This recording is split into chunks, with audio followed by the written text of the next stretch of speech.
Watch me ride.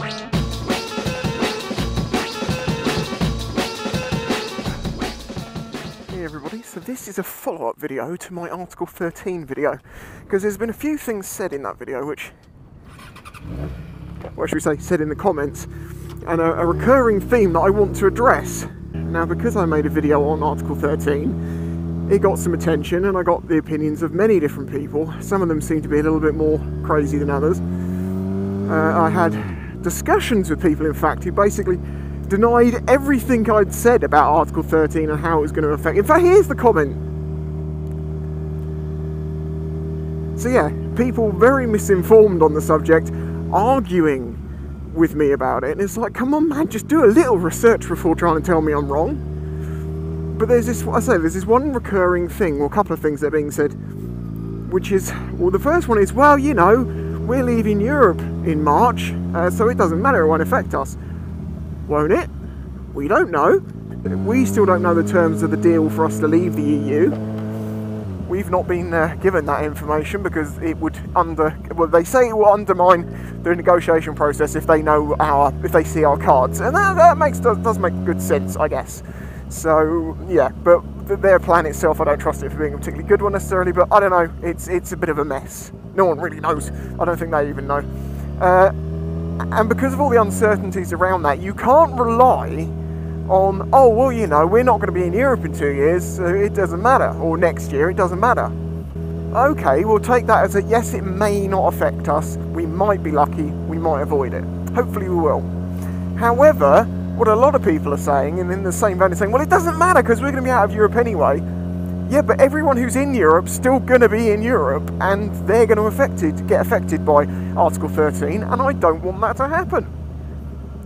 We don't want it to happen to us, but we're happy for it to happen to other people. It seems very selfish to me. I mean, it will have knock-on effects, because if it does happen, as Article 13 seems to be, and how YouTube and everyone seems to think it's going to be, people within Europe are no longer going to see our videos. So anyone who's making videos anywhere in the world can say goodbye to their entire European audience, possibly including the UK, depending on the deal. And any video maker who is in Europe will be affected by it and won't be able to produce content. So when I was talking about it in the first place, although it comes from the standpoint of someone who is English, just saying, well, we won't get it here, so it doesn't matter, you know, as long as I'm alright, Jack. I wasn't just talking from the perspective of someone from the UK, because yeah, I am a person from the UK, so that is where my grounding of my sort of opinion came from. But equally, I don't want to lose my European audience.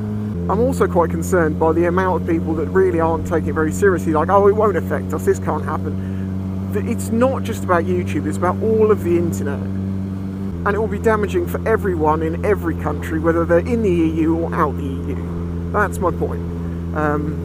So people don't seem to be taking it too seriously. It doesn't seem to be getting talked about a huge amount, you know, it's very much a second argument to everything. But if people truly understood the implications, for you mate, they might be a bit more concerned, and they certainly will be very annoyed at the moment that they can't post a picture to Facebook or go on YouTube and see their favourite YouTubers. Now, I said in my original video that I wasn't too concerned about Article 13 because I thought it would be talked about enough for it to not become a thing, you know. But seeing the underwhelming reaction that, you know, people have, they're not really taking it very seriously, and having that mentality of, well, as long as it doesn't affect me in the UK, I don't care.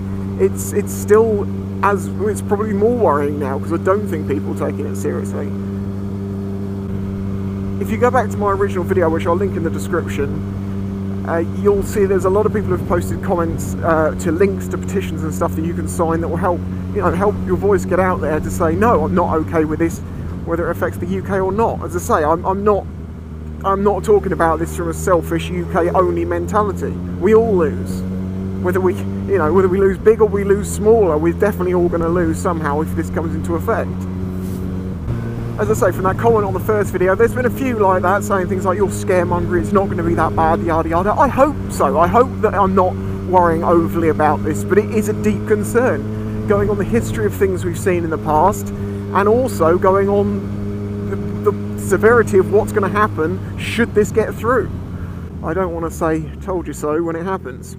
Not that I'll be able to say told you so, depending on if we're on the EU or not. And so hopefully it isn't that serious, hopefully it does not lead to the things that we fear it will, but at the moment, it's hard to see it any other way.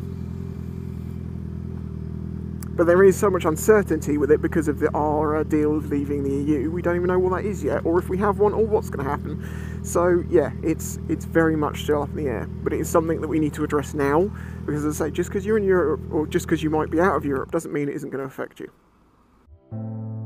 If you enjoyed this video and the other content on the channel, please consider following the links in the description to show your support.